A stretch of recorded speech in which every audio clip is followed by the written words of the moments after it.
Today, things got really bad for Linda Stermer. Let's talk about it.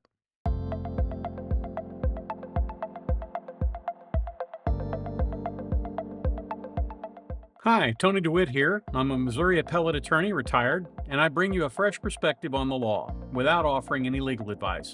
So pull up a chair. This is what we're discussing today. The Stermer trial started off this morning with Steve Williston, the attorney for Farm Bureau, coming in and essentially recapping most of his testimony from the day before and summarizing some of the stuff she said, essentially showing that she gave multiple different stories at different times as it suited her particular needs at the time. That was bad, but it wasn't nearly as bad as what followed. It's been a consistent theme of the defendant and of the testimony in the case that she was down in the basement doing laundry and didn't come up until she heard Todd scream.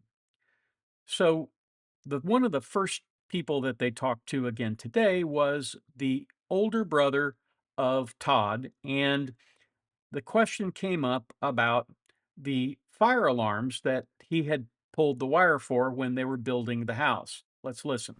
We didn't have a lot of information on the fire or what happened, and so we asked her to sit down and explain what happened, and she sat down, and I said, we need to get our head around this, what happened. And she said that she was down in the basement doing laundry, and she heard Todd scream, and she came running up, and the living room was on fire with a lot of smoke, and she just turned and ran out the front door. Did she tell you anything specifically about fire alarms? Well, I'd ask her, I said, you didn't hear the fire alarms going off? I mean, their house, wasn't that big, and I knew he had fire alarms in there because I'd helped him pull wire for it. And she said, oh, Todd dismantled them. After that testimony, the defense got up and tried to whittle down some of it by saying, well, you didn't install the smoke detectors, so essentially you don't know if they were properly installed or were installed at all. Let's watch. I never wired anything. Okay, that was up to Todd. That was, yes. Did you actually install these hardwired smoke detectors? No. I don't think that really hurt the case very much, but the prosecution got a chance to come back and clean up a few things, and I think scored some points when they did. In fact, I'm not sure they didn't just lay a trap for the defense in this regard, because if they did, they stepped right into it. Let's watch. When you were visiting at Christmas time, did you see those smoke detectors in the home? Yeah. And did it appear that they were hanging or? No, they were up, and he had a fire in the fireplace too, so I mean, it wasn't like it was smoking or nothing, but yeah, there was nothing. And I just want to clarify, when you had your conversation with Linda 2 days after the fire, I think you had testified that she said that she did not see Todd when she came upstairs. Is that correct? Yeah, she said it was too smoky and, fire, and she just turned and ran outside. The state then called Kate Fox. Kate Fox had been her friend, and they had started work on the same day at the same company, but they'd known each other before. In fact, it was alleged that Linda Stermer got her that job at Chemline, whatever it was. And Kim Fox proceeded to testify about how the relationship degraded over time. Here are a couple of clips in that regard. Catherine K. Fox, FOX. Thank you, Ms. Siderby. Thank you, Honor. Ms. Fox, do you know Linda Stermer? How did you know Linda Stermer? We met through our children. How did your children spend time together? My daughter was a cheerleader and her son played football. So they went to school together? They did. And was there a time that you worked with Linda Stermer? Yes. Do you recall when that was, when you started working with her? Roughly June of '06. Had you been working there prior? No. Did you both start on the same day? We did. We interviewed and started on the same day. And what place of employment are we talking about? Chemlink. Did you guys get close as you were spending time together? Yes. And did you talk a lot in the car? Yes. Did you talk about Linda's marriage? Yes. What did she tell you about her marriage? She told me that her husband was abusive to her. She was very unhappy in her marriage.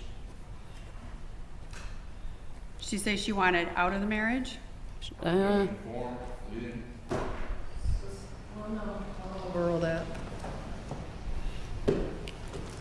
yeah, she said she wanted out of the marriage. Did you see any evidence of any physical abuse on Ms. Stermer at all? Not once, not ever. Had she ever talked about shooting him before that? She talked about various ways that she had thought about getting rid of him. What did she say to you? She talked about shooting him. She talked about running over him with her car, poisoning him. And she talked about all this with you. Yes. And why was she talking about this? I'll rephrase. Yep, that's sustained. What was the context of that conversation? Generally, it was when she was talking about how unhappy she was in her marriage. After the fire, did you talk to her about the fire? I asked her about it. She told me that her attorney had advised her not to discuss it. So you didn't have any conversations We with her did about not, it? no. Did she ever say anything about Todd being run over by a van? She did. What'd she say? She told me that she had run over him with the van. Did she tell you why? No. Well, she said it was smoky and she didn't see him, that he had run out of the house, and she was trying to get in the van to go for help. You probably noticed the sharp tone that this witness is giving. It's pretty clear that she finds it distasteful to have to testify about this person who, among other things, took about $5,000 from her when she didn't have it to be taken. But the long and short of it is that at the end of the day, she provided one really compelling clue. Let's listen. Did Linda call you a few days after the fire and ask you to go out to the scene? Yeah, I'm not really sure how long. It was shortly after the fire. She called me. It was late at night. It was pouring rain, and she said she needed me to bring a flashlight and come out to the house because there was a coffee cup in the dishwasher that had not been run, and she needed to find that cup because it had tranquilizer in it, and she didn't want the investigators to locate it. Thereafter, the defense tried to take those points off the board. Right.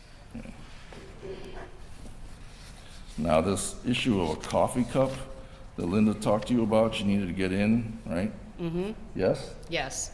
Because she wanted, I think you told us that the coffee cup had tranquilizer in it, Yes. right?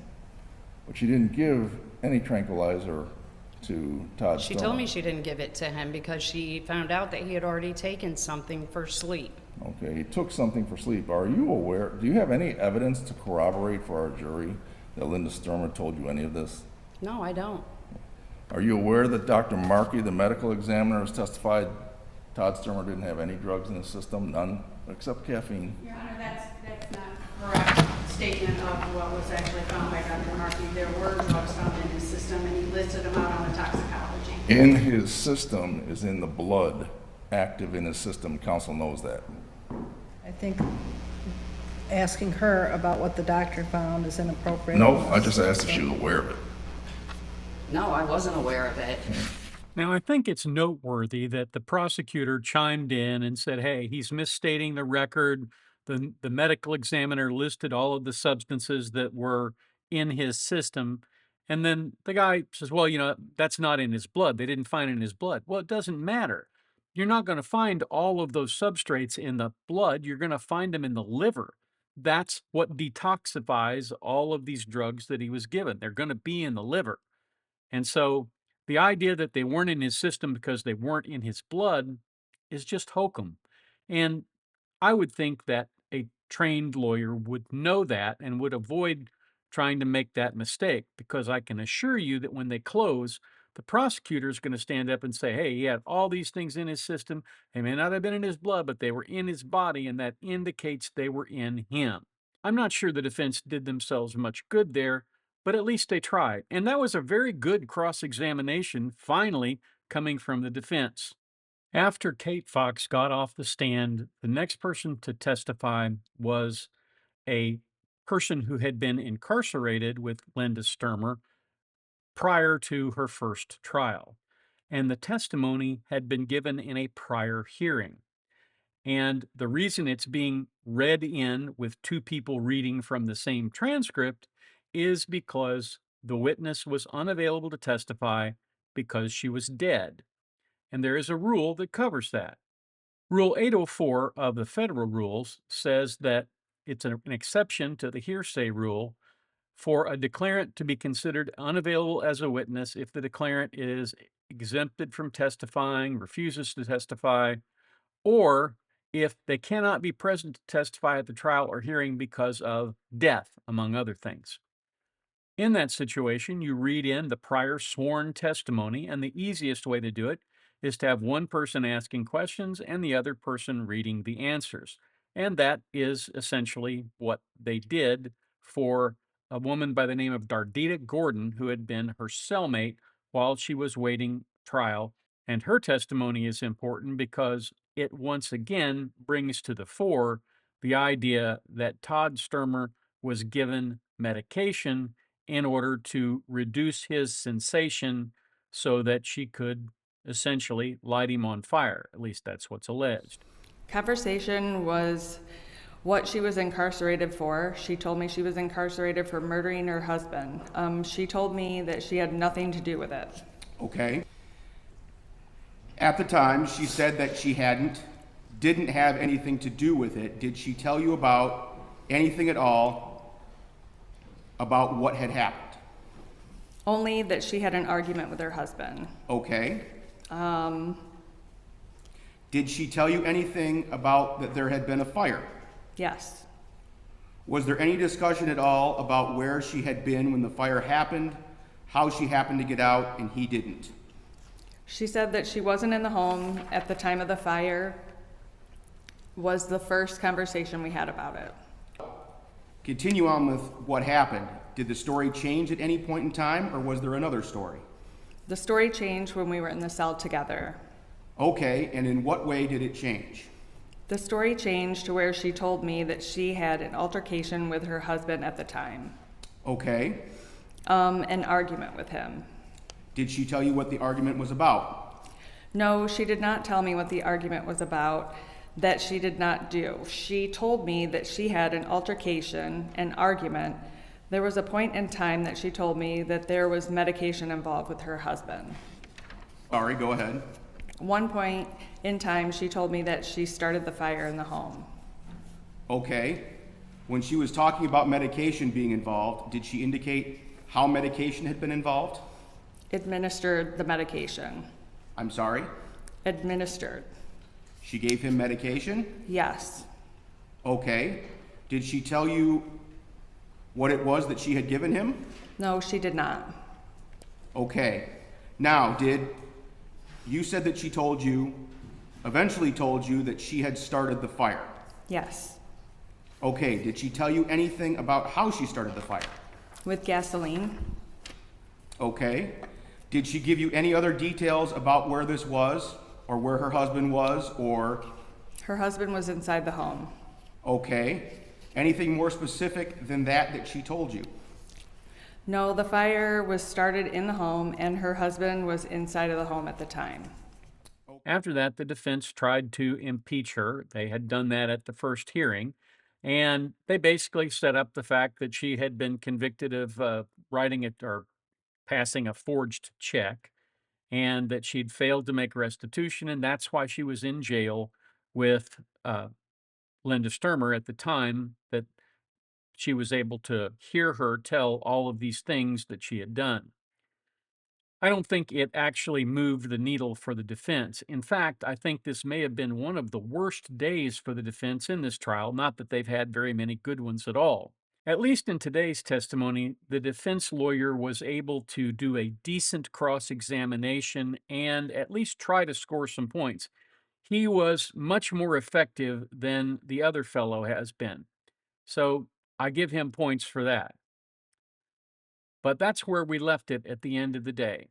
That's what I have for you today. I hope you found it helpful, interesting, or maybe both.